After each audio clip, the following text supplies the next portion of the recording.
மக்களை இந்த வீடியோ நம்ம என்ன பேச போகிறோன்னா வழக்கமாக ஏதாவது இடக்கு முடக்கா பேசியிருப்பாப்புல ரங்கராஜன் அவர்கள் கைது பண்ணியிருப்பாங்க அப்படின்னு தான் நான் முதல்ல நினச்சேன். சரி, இந்த கஸ்தூரி அவர்கள் தெலுங்கு மக்களை பற்றி பேசுகிறாங்கல்ல, அந்த மாதிரி ஏதோ ஒரு ஸ்டேட்மெண்ட் இருக்கும். மறுபடியும் அந்த பழிவாங்கல் நடவடிக்கைங்கிறது திமுகவுக்கு புதுசு கிடையாது. சும்மா அதுக்கு போயிட்டு இதுக்கெல்லாம் தனிப்படை அமைச்சு தூக்கிட்டு வருவானுங்க, இது நடக்கும் அப்படிங்கிற மாதிரி தான் நம்ம பெரிய லெவலில் நம்பிட்டு இருந்தோம். பட்டு இந்த சப்ஜெக்ட் கொஞ்சம் வித்தியாசமாக இருந்துச்சு. 4 நியூஸ் பேப்பர் படித்து நான் அந்த விஷயத்தை பேசியிருந்தேன்னா அவதூறு அப்படி அந்த டோனில் போயிருப்பேன். இது அப்படிப்பட்ட மாதிரி தெரியல மக்களே. இது உண்மைக்குமே உள்ளே கொஞ்சம் டீப்பாக போய் பார்க்கும்போது இதுக்குள்ளே ஏதோ மேட்ரு இருக்குது. ஒரு ஆடியோ ஒன்று இருக்குது மக்களே. அந்த ஆடியோவோட உண்மைத்தன்மையை இந்த நேரத்துக்கு மீடியாக்கள் உறுதிப்படுத்தியிருக்கணும், இல்லை காவல்துறையாவது உறுதிப்படுத்தியிருக்கணும். ரெண்டில் யாருமே உறுதிப்படுத்தாதனால தமிழக அரசியல் களத்தில் மிகப்பெரிய பிரேக்கிங் நியூஸே அப்படியே அமைதியாக இருக்குது அப்படிங்கிறதான் நமக்கு தோணுது. ஸோ இதை பற்றி கொஞ்சம் தெளிவாக பேசலாம்னு நினைக்கிறேன். ஒன் பை ஒன்றா தெளிவாக நம்ம பார்க்கலாம். உற்சாக வணக்கங்கள், வாங்க பதிவுக்குள்ளே போகலாம். இப்போ முதல் விஷயம் மக்களே, ரங்கராஜன் அப்படிங்கிறவர் யாருன்னு தெரிஞ்சவங்க தான் இந்த வீடியோக்குள்ளே கண்டிப்பாக வந்திருப்பீங்க. இந்த சைடில் ஃபோட்டோ இருக்குல்ல, இவர் தான் ரங்கராஜன். இவரை பார்த்தோன்னா உங்களுக்கு நல்லா தெரியும். திமுகவை பந்தாடுவாப்பில் அந்த மனுஷன் அப்படிங்கிறது தெரியும். மதம் சார்ந்த சில தகவல்களை பேசுவாப்பில், கோவில் சார்ந்த சில முரண்பாடுகளை பேசுவாப்பில். குறிப்பாக சொல்லப்போனால் ஸ்ரீரங்கம் கோவிலில் இருக்கக்கூடிய பல விஷயங்கள் தப்பாக நடக்குது அப்படிங்கிற தகவலை மீடியா கொண்டு வந்துக்கிட்டே இருப்பாப்பில். ஒரு நாள் டக்குன்னு ஒரு வீடியோ போடுறார், சனாதனத்தை பாதுகாத்த உதயநிதி அப்படின்னு ஒரு வீடியோ போடுறார். இந்த வீடியோ வந்தோடனே பெரிய என்னடா அது, சனாதனத்தை உதயநிதி பாதுகாக்கிறாரா, சரி ஏதாவது ஒரு கிளிக் பேட்டாக கூட வச்சுருப்பாப்பில், வச்சுட்டு உதயநிதி சார்ந்து ஏதாவது கேள்வி வைப்பாப்பில் அப்படின்னு சொல்லி ரேண்டமாக அந்த வீடியோவை நான் செக் பண்ணி பார்க்குறேன்.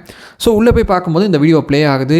அந்த வீடியோவில் அவர் தெரிவிக்கிற கருத்துக்கள்லாம் மிக மிக அதிர்ச்சி அளிக்கக்கூடிய கருத்துக்களாக இருக்குது. என்னையா எந்த ஆதாரமும் இல்லாமல் அந்த மனுஷன் இப்படி பேசுகிறாரு அப்படிங்கிற மாதிரி நம்ம அந்த வீடியோ பார்த்துக்கிட்டே இருக்கும்போது நமக்கு தோணுது. ஒரு கட்டத்தில் ஆதாரத்தை வெளியிடுறார். ஒரு தடவை வெளியிட்டால் பத்தாரு, 1க்கு 2 தடவை கேட்டுக்கோ அப்படின்னு சொல்லி தன்னுடைய வீடியோவில் சவால் விட்டு 2 தடவை ஒரே ஆடியோவை போடுறார். ஒரே ஆடியோவை போட்ட பிறகு கிட்டத்தட்ட கொஞ்சம் நாட்களுக்கு அமைதியாக இருக்குது. திடீர்னு பார்த்தீங்கன்னா கைது அப்படிங்கிற செய்தி வருது. இவருக்கு எதிராக யார் புகார் கொடுத்தான்னு பார்த்தீங்கன்னா உதயநிதி ஸ்டாலினோ முதலமைச்சர் மு.க. ஸ்டாலினோ இவங்களாம் புகார் கொடுக்கல. ஸ்ரீபெரும்புதூரில் இருக்கக்கூடிய ஜிஆர் அவர்கள் ஒரு புகார் கொடுத்துருக்காங்க. அந்த புகார் அடிப்படையில் பார்த்தீங்கன்னா சைபர் கிரைமில் ஆன்லைனில் புகார் கொடுத்துருக்காரு. சென்னையோட மாநகர ஆணையராக இருக்கக்கூடிய அருண் அவர்களோட நேரடி விசாரணை பேரில் இவர் கைது செய்யப்பட்டார் அப்படிங்கிறது பல நியூஸ் மீடியாக்கள் சொல்கிறாங்க. 5 பிரிவின் கீழ் இவர் மேலே வழக்கு பதிவு செய்யப்பட்டிருக்கு. இவர் பார்த்தீங்கன்னா இப்போது நீதிமன்ற காவலில் கொண்டு போய் நீதிமன்றத்தில் ஆஜர்படுத்தி கொஞ்ச நேரத்தில் சிறையில் அடைச்சிருவாங்க அப்படிங்கிறது இந்த வீடியோ பண்ணுறதுக்கு முன்னாடி எனக்கு கிடச்ச கரண்ட் அப்டேட்டு. சரி, இவர் அந்த ஆடியோவில் என்ன பேசியிருக்காரு, அந்த வீடியோவில் என்ன பேசியிருக்காரு அப்படின்னு சொல்லி கேட்டிங்கன்னா மிக முக்கியமான பல தகவல்களை சொல்கிறார். அதாவது பார்த்தீங்கன்னா உதயநிதி ஸ்டாலின் அப்படிங்கிற ஒருத்தர் சனாதனம் சார்ந்து எதிரான கருத்துக்களை தெரிவித்து பல்வேறு வகையான சர்ச்சைகளை சிக்கி இன்றைக்கி ஒரு ஸ்டாண்டில் நின்று நான் மன்னிப்பு கேட்க மாட்டேன் அப்படிங்கிற டோனில் இருக்கார். இந்த உதயநிதி ஸ்டாலின் அவர்கள் அந்த வீடியோவில் அவர் சொல்கிற கருத்துக்களை தான் இந்த உதயநிதி ஸ்டாலின் அவர்கள் தன்னுடைய வீட்டுக்கு ஜீரை கூப்பிட்டு பிராமணர்களுக்கு எதிராக என் குடும்பத்தின் மேலே தோஷம் இருக்குது, 2026 எலெக்ஷனில் நாங்கள் ஜெயிக்கணும்னா பிராமண தோஷம் எங்களுக்கு குறையணும், பிராமண தோஷம் குறையணும்னா பாத பூஜை பண்ணணும் அப்படிங்கிறது ஜோசியக்காரங்க சொல்கிறாங்க. ஸோ ஜோசியக்காரங்க சொல்கிற தகவல் அடிப்படையில் 3 ஜீயர்களை தன்னுடைய வீட்டுக்கு கூப்பிட்டு அவங்களுடைய பாதங்களை கழுவி பரிகாரம் பண்ணிக்கிட்டார் அப்படிங்கிற ஒரு ஸ்டேட்மெண்ட்டை தான் இவர் தன்னுடைய வீடியோக்குள்ளே சொல்கிறார். என்ன தம்பி சொல்கிற அப்படிங்கிற மாதிரி கேட்டிங்கன்னா அதற்கான ஒரு ஆடியோவை வெளியிடுறார். இந்த 3 ஜீயர்கள் போயிருக்காங்கல்ல, அந்த 3 ஜீயர்களில் ஒரு ஜீயர்கிட்ட இவர் பேசின ஆடியோவை தன்னுடைய யூடியூப் சேனலில் வெளியிடுறாரு. இந்த ஆடியோவோட உண்மைத்தன்மை தெரியாமல் நம்ம அந்த ஆடியோ உண்மைன்னு பேச முடியாது. அந்த ஆடியோவில் இவங்க 2 பேரும் பேசுகிற மாதிரி ஒரு ஆடியோ ப்ளே ஆகுதில்ல, அந்த ஆடியோவில் தெரிவிக்கக்கூடிய கருத்து என்னென்னா, முதல்ல கேட்குறாரு, வேறு ஏதோ பர்பஸுக்கு ஒரு ஃபோன் பண்ணியிருப்பார் போல். அந்த ஃபோனுக்கு அப்புறம் பார்த்தீங்கன்னா பெரிய லெவலில் பேசினார். என்ன ஜீயரே ஏதோ போன மாதிரி தெரிஞ்சு என்ன விஷயம் அப்படிங்கிற மாதிரி கேட்கும்போது அதெல்லாம் ஒன்றும் இல்லை, சும்மா அதுக்கு என்னத்துக்கு அப்படிங்கிற மாதிரி அவர் சொல்கிறாரு. ஒரு கட்டத்தில் பார்த்தீங்கன்னா முழுசாக நனைஞ்ச பிறகு முக்காடு எடுக்கு உள்ளதை சொல்லுங்கள் அப்படின்னு சொல்லும்போது அந்த ஜிஆர் சொல்கிறார் அந்த ஆடியோவில். அந்த ஆடியோவில் இருந்தவர் ஜிஆராக இருந்தால் அந்த ஆடியோவில் பேசக்கூடிய நபரும் கூட இந்த வீடியோவில் நான் பயன்படுத்திக்கிறேன். அவர் சொல்கிறார், ஆமாம் அந்த மாதிரி ராமானுஜம் நூல் வெளியிட்டுலா அப்படியே கூப்பிட்டாப்பில் நிறைய விஷயம் நமக்கு செய்கிறாப்பில், நம்மளும் இதை பண்ணிடுவோமே அப்படிங்கிற மாதிரி சொல்கிறார். சன்னியாசியாக இருந்துக்கிட்டு இந்த மாதிரி போகிறாமா தனி மனித வீடுகளுக்கு போகலாமா அப்படின்னு கேட்கும்போது இல்லை வேறு எப்படி பண்ணுறது அப்படிங்கிற மாதிரி கொஞ்சம் அதை சமாளிச்சுட்டு 3 ஜிஆர் போனோம். அதாவது பார்த்தீங்கன்னா யாரும் கூட பேரை கூட சொல்கிறேன், ஒரு நிமிஷம் இங்கே எழுதி வச்சுருந்தேன். ஆழ்வார் திருநகலியோட ஜியர் ஒருத்தர், அது மட்டும் இல்லாமல் ஸ்ரீவில்லிபுத்தூரோட ஜியர், அது மட்டும் இல்லாமல் ஸ்ரீபெரும்புரோட ஜியர். இந்த ஸ்ரீபெரும்புரூர் ஜியர் தான் அந்த ஆடியோவில் பேசுகிறார் அப்படின்னு சொல்லி ரங்கராஜன் அவர்கள் சொல்கிறாங்க. இவர் தான் பார்த்தீங்கன்னா போலீஸ் கம்ப்ளைண்ட் கொடுத்துருக்காரு. இவர் அந்த ஆடியோவில் என்ன பேசுகிறாருன்னா, போனோம் அப்படியே போயிட்டு ஏதோ பிராமணன் ஏதோ தோசை இருக்கான், நான் முன்னாடி சொன்னபடி ஜோசியக்காரங்க இருக்கிற விஷயங்கள்லாம் சொன்னாங்களாம், சரி ரைட்டு ஆசைப்பட்டாப்புல செஞ்சுட்டு வந்தோம், எதுவும் சன்மானம் கொடுத்தாங்களா அப்படின்னு சொல்லி தனக்கு குறித்தான டோனில் ரங்கராஜன் அவர்கள் கேட்டார்.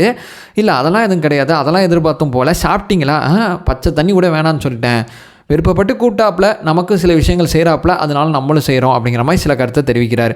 ஸோ ஆதீனத்தை கூப்பிட்டு இந்த வேலை பார்க்கலாம்ல, பிராமணர்களை கூப்பிட்டு இந்த வேலை பார்க்கணுன்னா உங்களுக்கு அவ்வளோ பயம் இருக்கும்போது நீங்கள் ஏன் ரெட்டை வேடம் போகிறீங்க அப்படின்னு சொல்லி தன்னுடைய வீடியோவில் பேசுகிறார். ரெட்டை வேடம் போட வேண்டிய தேவை என்ன? ஒன்று இருக்குன்னு சொல்லு, இல்லை இல்லைன்னு சொல்லு. இல்லைன்னு சொல்கிறவங்கள கூட நாங்கள் எதுவும் சொல்கிறதில்ல. இல்லைன்னு சொல்லிவிட்டு இருக்குன்னு நம்புறவங்களோட பரிகாரங்களை செஞ்சுக்கிட்டு நம்பிக்கையில் செஞ்சுக்கிட்டு இருக்கீங்கல்ல, அப்புறம் ஏன் இல்லைங்கிற வேஷத்தை போகிறீங்க? இந்த போலி அரசியல்வாதி வேஷம் உங்களுக்கு என்ன அவசியம் இருக்குது? உள்ளூர பயம் இருக்குன்னா பயம் இருக்குன்னு ஒத்துக்க வேண்டியதானே? நான் பாத பூஜை பண்ணேங்கிறத ஒத்துக்க வேண்டியதானே? ஏன் பெரிய லெவலில் பார்த்தீங்கன்னா மீடியாவை சந்தித்து இந்த விஷயத்தை சொல்ல வேண்டியதானே? மீடியாவில் ஒரு மாதிரி ஒரு பின்பத்தை கிரியேட் பண்ணிவிட்டு வீட்டில் ஒரு பின்பத்தை கிரியேட் பண்ணுறீங்களே, இது எந்த அளவு சரியானது அப்படின்னு சொல்லி சரம் மாதிரியாக கிட்டத்தட்ட பல கேள்விகளை தன்னுடைய வீடியோவில் கேட்குறார். ரொம்ப ஒரு 12-13 நிமிஷம் தான் அவர் பேசினார். ஆடியோ வந்து ஒரு தடவை போட்டுட்டு மறுபடியும் கேட்டுக்கோன்னு சொல்லி 2வது தடவையும் அந்த ஆடியோவை போடுறார். ஸோ டோட்டலாக பார்த்தீங்கன்னா இது நார்மலாக பார்த்தீங்கன்னா அவதூறு செய்தி அப்படிங்கிற மாதிரி இருக்கும். எனக்கு பர்சனலாக அந்த செய்தியை பார்க்கும்போது என்ன தோணுச்சுன்னா, அந்த ஆடியோ எந்தளவு உண்மையானது, அந்த ஆடியோவோட உண்மைத்தன்மையை 9 நாட்களை கலந்தும் ஏன் தமிழக அரசியல் களத்தில் பேசுபொருளாக இல்லை?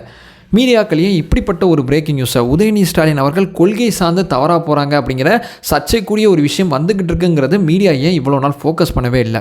இந்த செய்தியை ஏன் கொண்டு வந்து சேர்க்கவே இல்லை? ஸோ இந்த செய்தியில் அந்த ஆடியோ அப்படிங்கிறது மூலமாக இப்போ கைது செய்யப்பட்டாங்க. இப்போ நான் வீடியோ பண்ணிட்டேன், இது பேசு பொருளாக இருக்குது. காவல்துறை இந்த ஆடியோ சார்ந்து எவ்வளோ தூரம் இந்த ஆடியோட உண்மைத்தன்மையை கண்டுபிடிச்சிருக்காங்க, பேசியிருக்காங்க, எவ்வளோ தூரம் பார்த்தீங்கன்னா இந்த உண்மைத்தன்மையை உறுதிப்படுத்தியிருக்காங்க. இந்த மாதிரி பல்வேறு விதமான கேள்விகள் இவரோட கைது சார்ந்த விஷயத்தில் இருக்குது. இவரை தூக்கி உள்ளே போடுறது மட்டும் நம்மளோட நோக்கம் கிடையாது, வெளியே விடுங்கன்னு சொல்லி இந்த வீடியோ நம்ம பண்ணலை. எனக்கு டோட்டலாக ஷாக்கிங்காக இருக்குது உதயநிதி ஸ்டாலின் அவர்களோட இந்த செயல்பாடு காரணமாக. நம்மளாம் நினைக்கிற குரூப்பில் நானும் ஒருத்தன், கடவுள் நம்பிக்கை இல்லாத ஒரு குரூப்பில் நானும் ஒருத்தன்.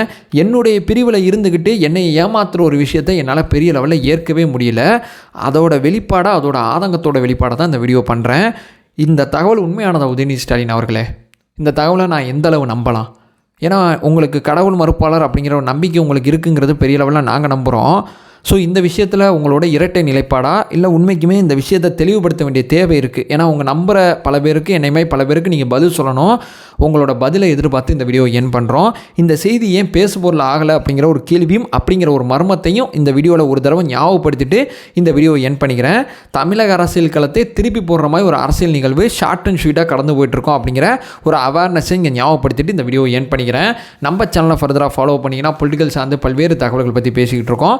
நம்மளோட ஒரே நோக்கம் அறியாமை அகற்ற வேண்டும், அறியாமை அகற்றப்பட வேண்டும். Thank you so much.